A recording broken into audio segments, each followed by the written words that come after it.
Previously on Justice Grimm.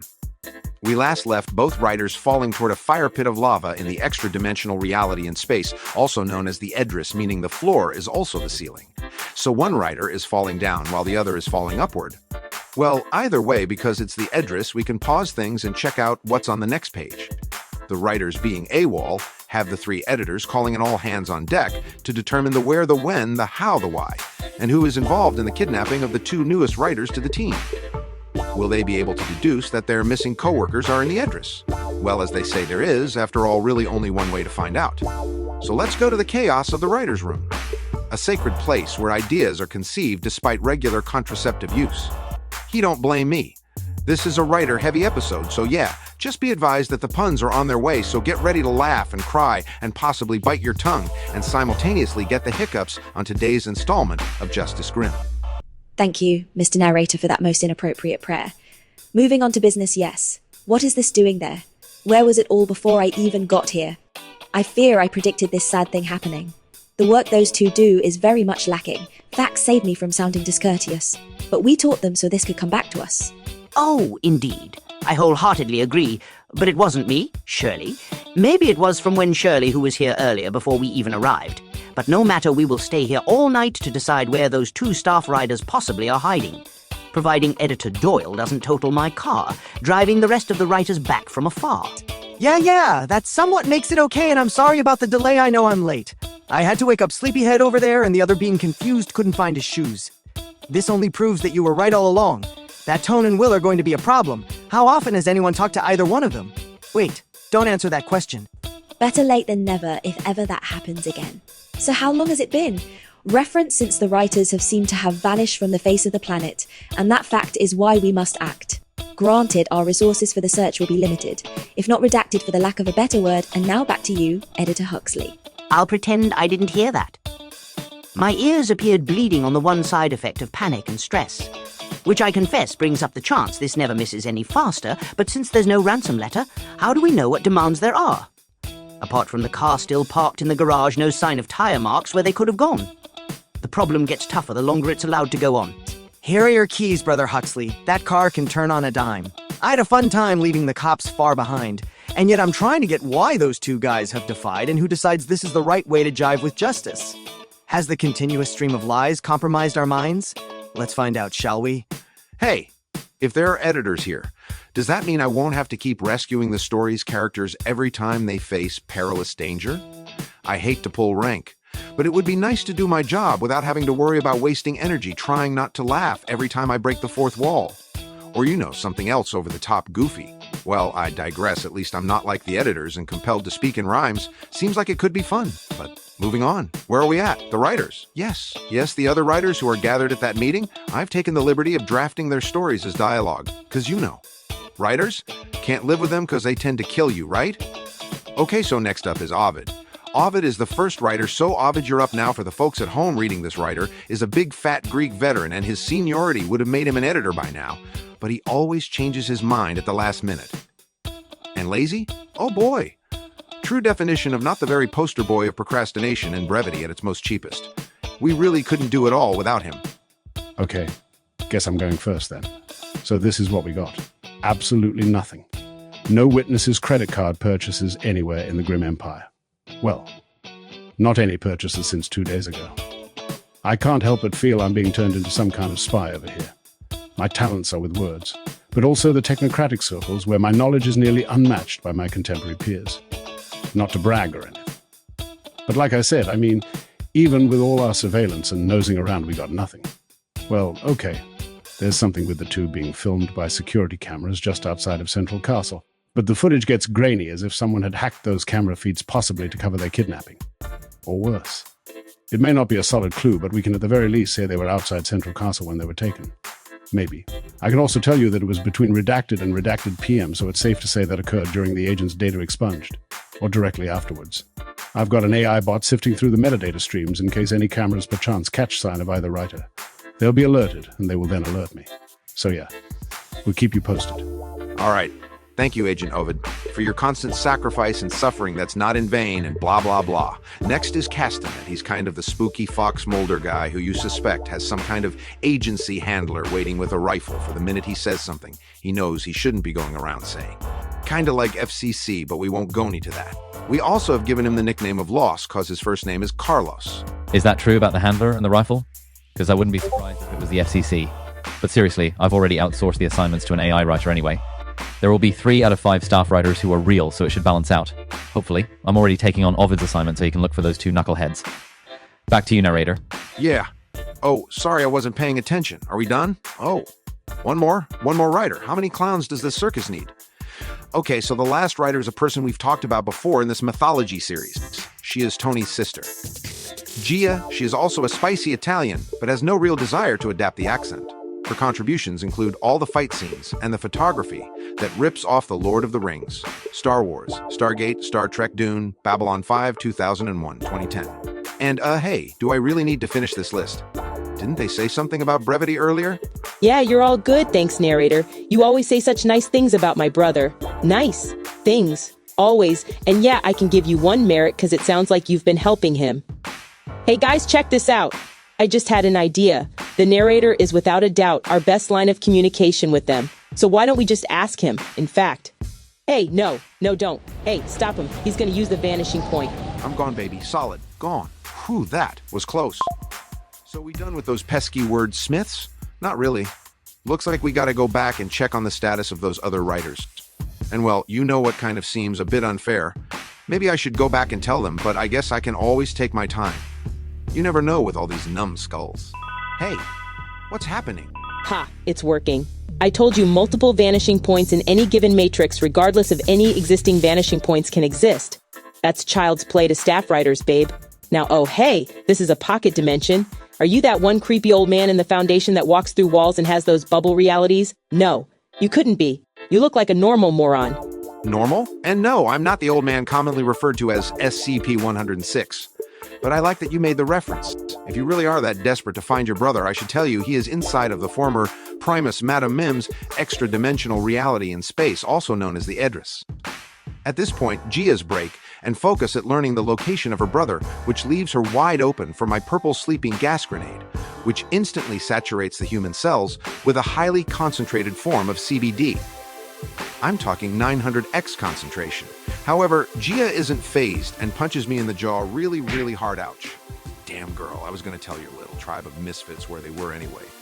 But maybe we don't have to be enemies anymore. Okay? A truce? Look, when I go back, they will expect some help. You make a very ironic form of aid in rescuing those blockheads, and at any rate, there's 2 of them and 1 of me. So you know, how about we work together to rescue them? Oh yeah, right. I'm not gonna fall for that. Your eyes give you away. No, don't run. You must not run. Little rabbit, I take your running to mean that you're full of crap. CBD, that's freshman stuff. Where are you? You can't hide from me. There you are. Come here. No, stop struggling. Okay, you and I are going to the location right now or I will twist your neck till we're looking face to face. Actually, never mind. Totally gross. Erg, hey, no, don't. Stop it. Don't you want to be free? Or a paraplegic? Okay, that's better. No, stop it. Now. All right, there we go. Sleeper's hold. Sleepy time. Gets them every time. Now what? Oh yeah, duh. Snap his fingers. Our staff writers were 3, and now there are 2.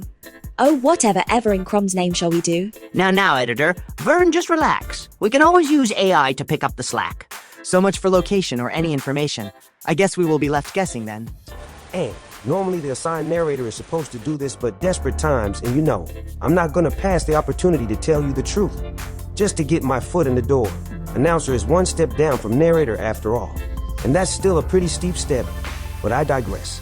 We're leaving that loony farm of a writer's room to rejoin the gang and a majority of the Justice Grimm writing staff. And well, if they can't get out of this with 3 writers and a kidnapped narrator, this is going to be a very short season indeed. What's that? I'm being told not to divulge that type of inside baseball while on the air. Damn, I blew it already. I should have just kept my mouth shut. What's that? What's going on? No. Hey guys, Gia was right. There's plenty of room for more vanishing points, and I just caught in an announcer. Does that mean we can negotiate a hostage exchange? Because I've always wanted to write that sort of thrilling drama, but none of that falling in love with your hostage thing. Hey, don't look all worried like that. I said I don't do the falling in love thing for my captives. Oh, please. I beg you. Don't take me hostage. Hold on. Is there a vending machine in your writer's room? You're nodding. That's helpful. Would I be pressing my luck to request access to that? And I don't know, maybe some coffee or something. This whole experience is really getting my nerves on edge. You may want to consider me your liaison with the script. I don't know. He's very talkative. Maybe we can tape his mouth shut. Ha ha. Oh, that shut him up real quick. We're just kidding.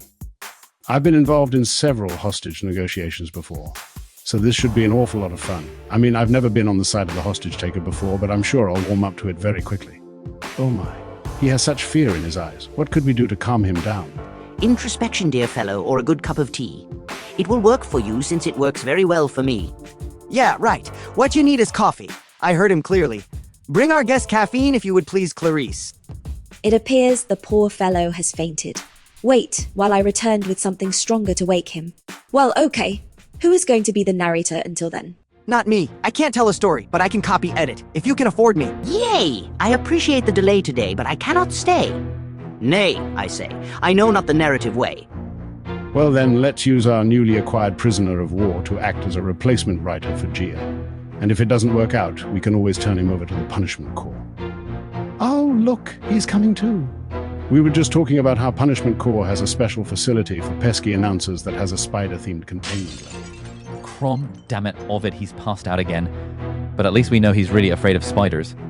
When he comes to, we should have him in the circle and we'll just pretend like he's always been one of our writers. And who knows, maybe we'll learn where Tonan will have gone. That way we won't need to do double duty and overwork our staff all the time. That's that. He says what he means and we'll have ourselves a temporary team. And since that's all for now, we will take our leave. Being relieved we make by exiting. Just as a warning, though, don't let this get back to us in a negative light, or we may pretend to never know you, and with that, good night. That was without a doubt, but biggest load of useless, over-the-top nonsense I've ever experienced in my life. And that was the halftime skit that took 5 writers to put together. How much did that even cost? Yeah, that all could have gone to more graphic design or something. The last thing readers want to know is how little is accomplished when multiple writers are involved. Ouch, hey. Why? Your narration is getting too opinionated. And don't forget, we still have to get our scene out of the way before we can close the cover of the dossier. Literally, digressing. This does not look like the Edris at all. It looks more like the single worst haunted, dysfunctional employee break room to ever be designed. No joke, it needs fixing up. My spleen needs fixing up, but seriously, this is just a pit stop. I suggest you use this time to buy some supplies for our infiltration. You and Tone and Will need water for sure, and I'm going to raid this cabinet for medical kits. Anything you can pack on you, load it up. There's a backpack and a gear belt over there in that locker. Just save the bulletproof vest for me. Or just Y. H just well, I guess. It does look good on you, G. I love it. And you're so adorable when your anger cannot compete with your manners. It's like blushing, but instead of, well, you get the idea. And thanks. I take it by infiltration, you mean you're going to be accessing the Edris unofficially? Forcibly? Violently? That leads me to think that it's all of the above. Yikes. So are we expecting to find heavy resistance and armed aggressors? Armed if we're lucky. Don't ask. I got what I need now, including everything I need to save face with me and Shadow Squad. So, a him. Over here. Yeah, and it's loaded too. So step away from the gear and put your hands where I can see them. Of all the tricks to fall for it, you had to trust your enemy to keep their word. Like any justice agent. But, oh! I see well. Gia appears to be holding the bullets in her palm, and then she casually tosses them behind her. I have to be careful here. She thinks I have been outsmarted, but if I give up now, I'll face the wrath of Mem. And no offense, Agent, but I have not made it this far not to be a victim of Mem's affinity for howler monkeys. It used to be she turned everyone into snakes. I run away, throwing the empty gun at her to distract her. But I stopped dead in my tracks when I hear the click and realize she not only caught the gun, but had not thrown away all the bullets. Oh boy. Now, okay, let's not get carried away now. You still need me to get your brother back from the Edris. I'm too valuable to you to just tie up here and leave in the closet? Hopefully? Mercy. Here's what I'm gonna do. I'm gonna shoot you in the foot until you dance us both to find my brother. You'll probably resist, and I'll have to destroy you. But you already have proven to be untrustworthy at best. But I'm also willing to offer you a chance in good faith to do so without a bullet between your sneakers. Running away? See, this is what I was talking about. I'm sorry. I'm so sorry. No, don't crawl away. Gosh, you're just like a stupid animal. You'll never outrun me with only 3 little piggies left. And I got 1, 2, 3, 3 more shots. Hiding now? Well, maybe. If I stay over here by the exit, you'll have no choice but to come out for those boxes eventually. But if times is a factor, I can always start a fire and smoke you out. I can go either way. I was breathing pretty heavily at this point. The blood from my wound had made me feel near fainting. I would have gladly just lay there till we were discovered by Shadow Squad. They could surprise her from the door that she was standing in front of, so if I could only just delay her for as long as possible, there was a chance I'd get out of this alive. Shadow Squad, I'm in. This is? Wow. So I'm in the heart of darkness, that is? The station of information, of intimidation, superhighway of data collection and surveillance. The big brother of Big Brother, the ranks of which are never disclosed, and the people who gain their disdain or interest are so quickly vanished from the Empire as to earn a nickname worthy in every way. That name being Shadow Squad. Ah, the hell! You shot me again. What did I even do? Ouch! I think you just. I think I only have one little piggy left. Your idea of justice leaves a lot to the imagination. And that's saying a lot because I'm pretty sure this is all in someone else's head entirely. No, don't shoot! Haha. Made you scared like a little chicken in a snowstorm all alone. Ah, poor little chicken. That was all the bullets I had anyway. So, how are you doing today? Gia tosses the gun side and mercifully uses the medkit to treat my foot before I take advantage of her compassion and attempt to grapple her and wrestle her to the floor. You can imagine my surprise when I found she had actually grabbed my arm and proceeded to, ah man, oh, that hurts. Did you? Did you just dislocate my arm from my shoulder? Are you going to cooperate now? No?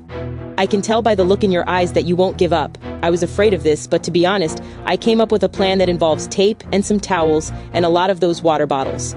I may even go get some of those bullets from the floor just in case. Oh, now, hey, don't you dare try and take a cyanide capsule. Give it here, moron. You need to hide these in a fake tooth. Didn't you read Dune? I didn't try to take a cyanide pill, it was a ruse. When she grabbed the small capsule in my hands before I could swallow it, there was a bright flash of light, followed by a sound of Gia's unconscious body hitting the floor of the employee break room. Yeah, I wasn't immune to that gas cloud either, so I can't. Keep. My eyes open. We're here. See, I told you I could take you to your compatriot. So do we still have a deal? And hey, now that's the narrator and Gia unconscious. And the scene clearly indicates a struggle. But hey, that's not my fault. I didn't break the truce. If I had to guess, he used the emergency sleeping cloud that never really helps cause it always incapacitates the user too. He must have been really desperate. Thanks. We should at least take these two sleepy heads back to the writer's room and then to the infirmary. Your homeboy was shot, and that odd angle his arm at tells me Gia totally dislocated it. We won't get into who attacked who so the truth stands, and we're just here to take care of the injured. We're not going to move the plot, long or anything per se, I promise. We had to make 2 trips, because we each had to hold one side of the unconscious actors and then remove them to a safe place. And that meant putting them both up in the room graciously provided by Editor Huxley. Well, it's really his secret fish speaker shrine. But we didn't judge because religious practices are not all that big of a deal anymore. There may have been a time long ago when that was not the case, but... So this is the vanishing point, and it goes directly to the employee break room inside Shadow Squad's secret fortress. Oh boy! This is the kind of story that writes and sells itself. Just imagine how long we could delay moving any thin plot forward and just sustaining that engine. We wouldn't have to worry about the homeless using our manuscripts to stay warm throughout the night. That's awfully depressing. Oh hey, look who just woke up. It's you. Oh, look, it is you. Well, I guess I am in the red after. After all, more is the pity. You're still alive and you can still be waterboarded if you don't, behave wink wink. I'm going to wink your face right off your nose. No wait, I can explain. I can't. Please, I don't want to go back to the extras waiting room. There's no water or food and nobody ever dies no matter what we do. If you put me back, just blind me first, so I won't have to see the high horror of the dead hand in his realm of bones and drums. Please kill me instead of anything. Just no. I just sent that announcer back to the waiting room. We only need one narrator, and whatever the conditions are in Neverland, just consider yourself lucky that it wasn't Heart Realm. But no need to get bogged down by ancillary house cleaning. It seems to me that I now have the upper hand in this situation, so listen closely. The first thing we're going to do is have you both get into the furnace. Jeez. Did you really have to shoot him between the eyes like that? I mean, I know he was annoying, but still, Gia. Thank you, Gia. So who are we going to get to narrate? All right, field promotion. Oh yeah, yes, absolutely. Thank you, Gia.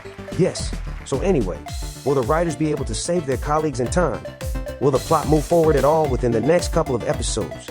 Find out on the next installment of Justice Grimm.